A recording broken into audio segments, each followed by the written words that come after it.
संख्याओं के लिखो मदर देख लो, जिन संख्याओं के गुणनखंड दो से अधिक होते हैं भाज्य संख्याएं कहलाती हैं। जैसे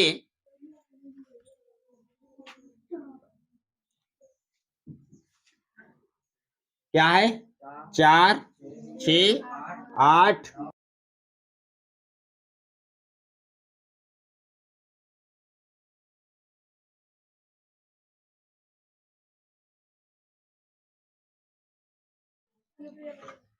जिन संख्याओं के गुणनखंड 2 से अधिक होते हैं भाज्य संख्याएं कहलाती हैं। जैसे 4, 6, 8, 9, 10। नोट, पहली भाज्य संख्या 4 होती है।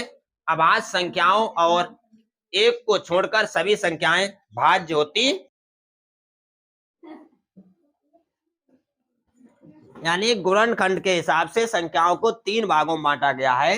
नंबर 1 अभाज्य, जिसके गुणनखंड 2 होते हैं। नंबर 2 ना अभाज्य और ना ही भाज्य, जिसके गुणनखंड 1 है। और नंबर 3 है भाज्य, जिसके गुणनखंड 2 से अधिक होते हैं, 2 से अधिक। इसमें केवल एक संख्या है। इसमें क्या है? इसमें केवल एक संख्या है। ऐसी कौन सी संख्या है जो ना अभाज्य में हो ना भाज्य में हो? कौन सी है? 1। क्योंकि 1 के केवल गुणनखंड कितने हैं? 1। 1 का गुणनखंड कितना है? 1 है। और इस वाले में 1 भी नहीं आती संख्या है, गुणनखंड 1 है। इसमें आपकी बहुत सी हैं, कल हमने आपको बताए थे इसके बारे में।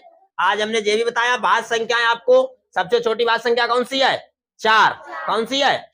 4। और उसके गुणनखंड कितने होते हैं? 2 से अधिक। यानी गुणनखंड के हिसाब से संख्याओं को 3 भागों में बांटा गया है, अभाज्य, भाज्य और ना अभाज्य और ना ही भाज्य। एक क्या है? एक ना भाज्य ना ही भाज्य है। एक ना भाज्य ना ही भाज्य है। जिन दो अभाज्य संख्याओं के बीच का अंतर 2 है जुड़वा अभाज्य संख्याएं कहलाती हैं। जैसे 3, 5, 5, 7, 11, 13, 17, 19, 29, 31, 41, 43। और बताओ 59, 61, 71, 73 है। ठीक है। जुड़वा अभाज्य संख्याएं, जिन दो अभाज्य संख्याओं के बीच अंतर 2 का हो जुड़वा अभाज्य संख्याएं कहलाती हैं। 3, 5, 5, 7, 11, 13, 17, 19, 23, 31, 41, 43, 59, 61, 71, 73। एक सवाल पूछा गया है, 1 से 100 के बीच कुल कितनी जुड़वा अभाज्य संख्याएं होती हैं? कितनी है? 8 होती हैं।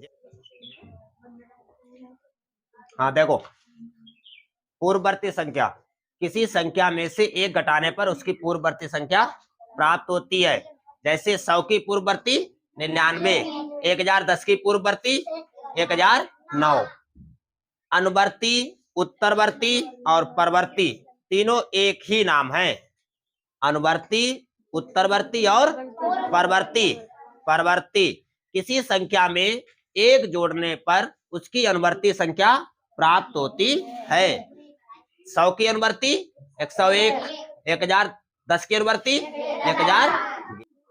ऐसे पूछा जा सकता है।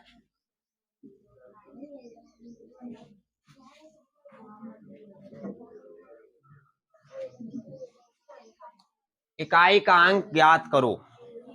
क्या हो जाएगा? 0। क्या हो जाएगा? कैसे? इकाई अंक 0। यहाँ पे देखो, अगर 5 के साथ अगर हम इवन नंबर गुणा करें, क्या करेंगे? सम।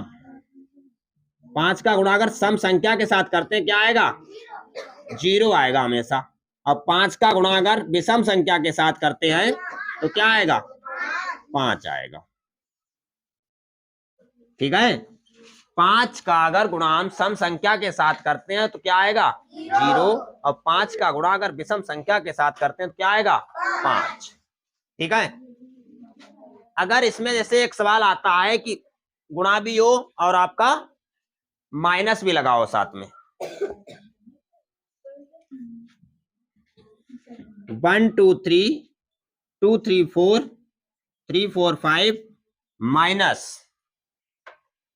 4 5 6 और माइनस 5 6 7। ठीक है। इसमें एक तरीका और भी, अगर आपको ना भी मालूम हो कोई बात नहीं, आप यूनिट डिजिट का मल्टीप्लाई कर दें, बस इसका कर दें, यूनिट डिजिट का मल्टीप्लाई करते जाएं, आपका आंसर आ जाएगा। इसका आंसर बताओ, जैसे आपका यहाँ मल्टीप्लाई भी है और माइनस भी है, यहाँ पे 3 2 3 कितना होगा 12, और 12 पंचे कितना हो गया 0, माइनस 7 और 6 13। अब 0 में से 3 तो घट नहीं सकते हैं। अब हमें मालूम है हमारे 0, लेकिन दहाई के स्थान पे तो कुछ अंक होगा उधर में, हमने भले ना लिखा लेकिन है तो कुछ अंक, उधर से एक दहाई ले लेंगे हम, तो यहाँ पे कितने हो जाएंगे 10। 10 में से 3 का कितने बचेंगे 7। तो इस तरह के सवाल आप इस तरह भी ज्ञात कर सकते हैं। इकाई का अंक बराबर कितना आ गया 7। क्लियर है। ये तो आपके इस तरह से मल्टीप्लाई वाले हो जाएंगे। मल्टीप्लाई वाला अगर आपको नहीं आता है तो आप इसके यूनिट डिजिट का यानी इकाई के अंक का आपस में गुणा कर दें, आपका आंसर आ जाएगा। आपको देखो पहला नियम ये है कि 0 1 5 6 इकाई अंक इकाई के स्थान पर हो तो इकाई का अंक यही रहेगा। इसमें आपको पावर से कोई मतलब नहीं है, पावर आपको देखनी ही नहीं है। जैसे आपका बताते हैं एग्जाम्पल के तौर पे कि देखो यहाँ पे हमने 7 की पावर 2004 लिख लिया, 7 की पावर 2000 सॉरी 5 की पावर 2004, तो इसमें आप पावर मत देखो, आंसर क्या आ जाएगा 5। 1 की पावर 25 क्या आएगा 1, 20 की पावर 504 क्या आएगा 0, और आपका 36 की पावर 216 क्या आएगा 6। यानी जब भी आपको इकाई के स्थान पर 0 1 5 6 मिलता है तो उसमें आपको पावर नहीं देखनी है, सीधे आंसर आपको क्या लिख देना है वही लिख देना है। 0 का 0, 1 का 1, 2 और आपका 5 का 5, 6 का 6। ठीक है, क्लियर है।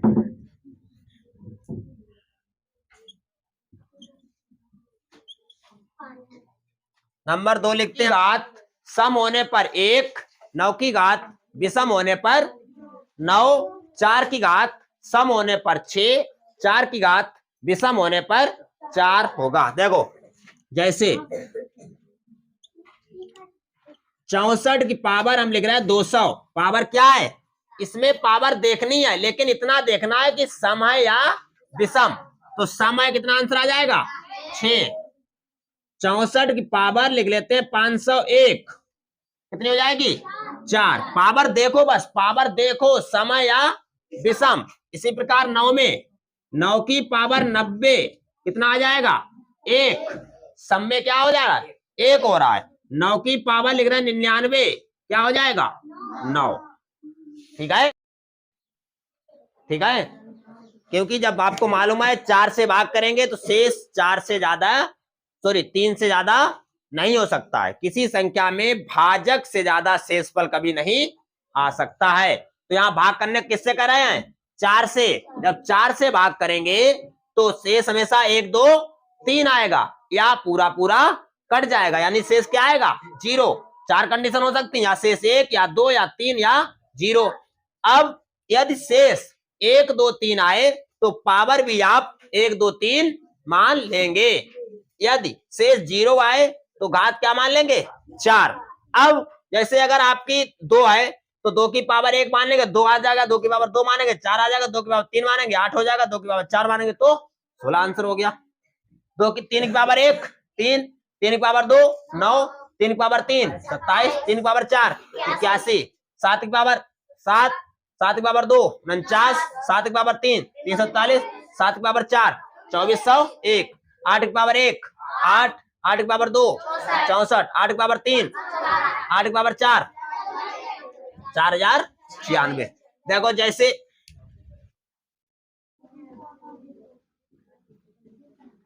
272 की पावर 48 लिख लेते हैं। 272 की पावर 48। सबसे पहले आपको देखना क्या है, इकाई का अंक 2 है तो नियम नंबर 3 लगेगा। 4 का भाग कर दो पावर में, 48 में 4 का भाग करें कितना आएगा? हमें रिमाइंडर से मतलब है। किससे मतलब है? रिमाइंडर से। कितना बचेगा? 0। और 0 की नियम क्या लिखा है? जब शेष 0 आए तो घात क्या मान लेंगे? 4। यानी इसकी पावर क्या मान लेंगे? 4। और 2 की पावर 4 का मान कितना है? 16। इकाई का अंक क्या आ गया? 6। आंसर हो गया आपका। ठीक है।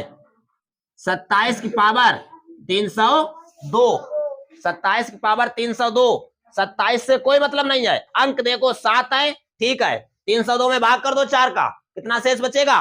2। कितना शेष बचेगा? 2। 7 की पावर 2 क्या है? 49। कितना आंसर आ गया? 9 इकाई का। ठीक है।